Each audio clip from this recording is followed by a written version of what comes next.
Okay, so we're getting ready for our, fraction double set of lessons, comparing two fractions and then doing constructed responses. So with all of these, I hope you kind of see I'm trying to frame a big idea that we can then use to write constructed responses, but I'm also trying to give like a repetitiveness and a structure to the practice. So that's what I want to do here. And with comparing two fractions, I really was like, God, there's all these steps, and what do we do? So I made up a song, and different ones of you feel different comfort with songs. I think I like this song a lot because it's really intended to help these kids who haven't yet memorized the checklist memorize the checklist. And in the song, I use some words that I would want to hear them use in a constructed response. And so that's why I like it.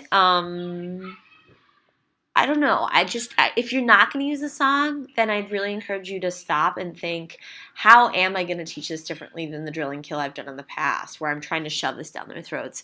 What is going to be categorically different to help those kids who haven't gotten it yet? Because this is definitely one of our lowest standards on the ANET and worth reteaching. So we're going to compare fractions.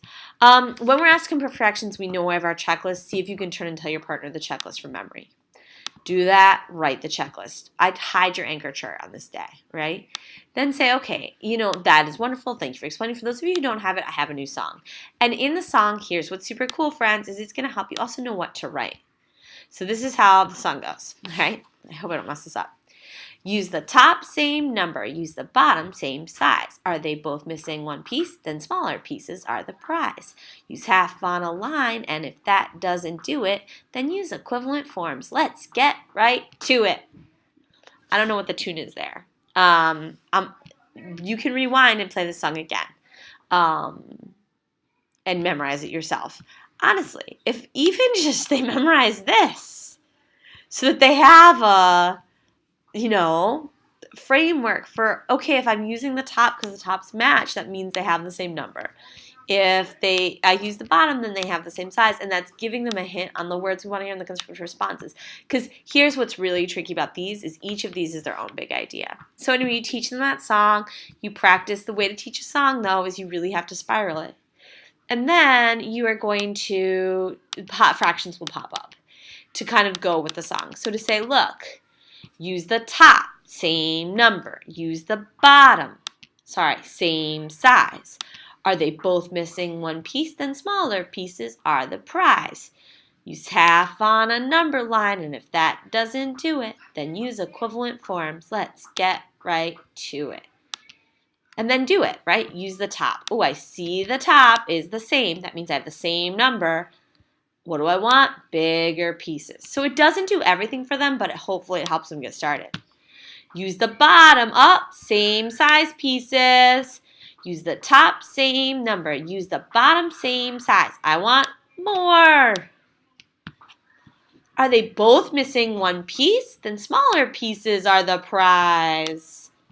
This is missing one bigger piece. And I'm showing the work I'm going to want kids to show for these different problems, right? This is missing one small piece. I'm not going to write it all because my pen's so bad. Use half on a number line. Oh, I'm going to put these half on a number line. 2/5 is over here. 5/8 is over here.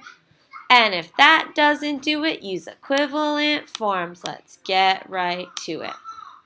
So, I mean, honestly, you're just going over your anchor chart in a new way. Who knows what gimmick it is that's going to help kids get this, but let's give everything we've got, right? Because they've got to know how to do this.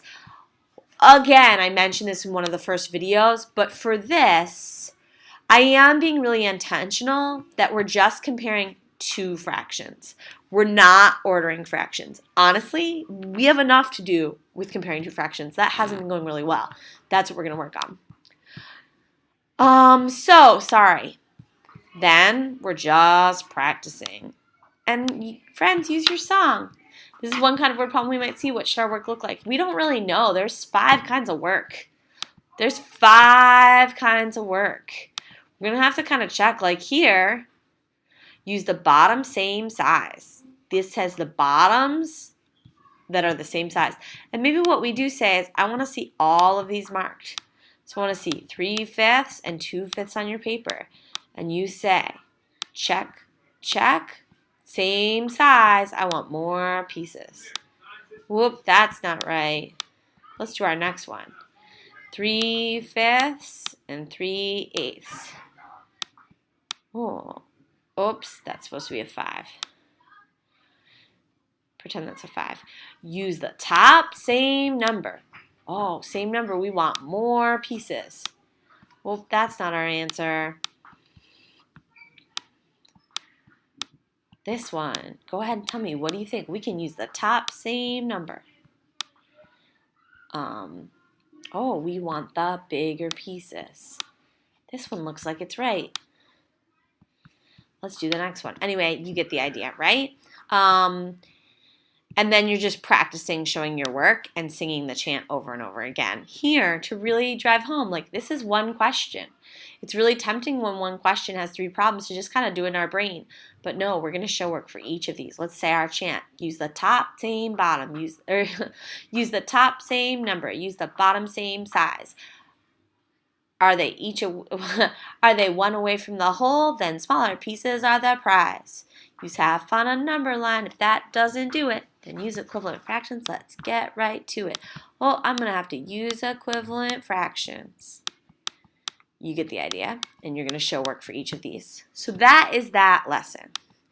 Let me go straight into writing constructive responses about comparing fractions. This one's hard because remember we said we could be asked to justify our thinking just like the last one or to correct someone else's reasoning. That's still true, right? Again, to justify our thinking, we're going to refer to an imaginary pieces or a number line. So what kind of words do you think you're going to use? And here there's a lot of words, right? You're going to be using the word piece. You're going to be using the word number. You're going to be using the word size. You might be using the word cut. You might use the word equivalent. You might use the word half, greater, less, all of that. Just to make this clear for you teachers, there are 3 evidence statements for this, for constructive responses. 1, place explanations, reasoning on concrete reference, such as diagrams. Distinguish correct reasoning from that which is flawed, so correct someone else, or base your explanation on a number line. So again, just to go back to here, when we're doing this, we're going to either refer to an imaginary picture or number line. We're going to need that big idea to talk about how we're cutting this picture or how we're looking at this picture, right? And we even hear those big ideas in our song from the day before, right? So, oh, oops. I'll fix this so that it's correct. I apologize. I fixed them all except for this one. I will change it so that it has the right a problem about fractions. But this was like before. Do you remember? We did 2 sections. We did a section where 2 problems where they had to justify their reasoning, and then 2 problems. Oh, gee, this one really didn't. I'll fix this, where they have to correct someone else's reasoning. So, again, 5 minutes work, 5 minutes share. 5 minutes work, 5 minutes share. 5 minutes work, 5 minutes share. It's a longer time on the carpet, but it's broken up with both student work and student discussion. So that should be good.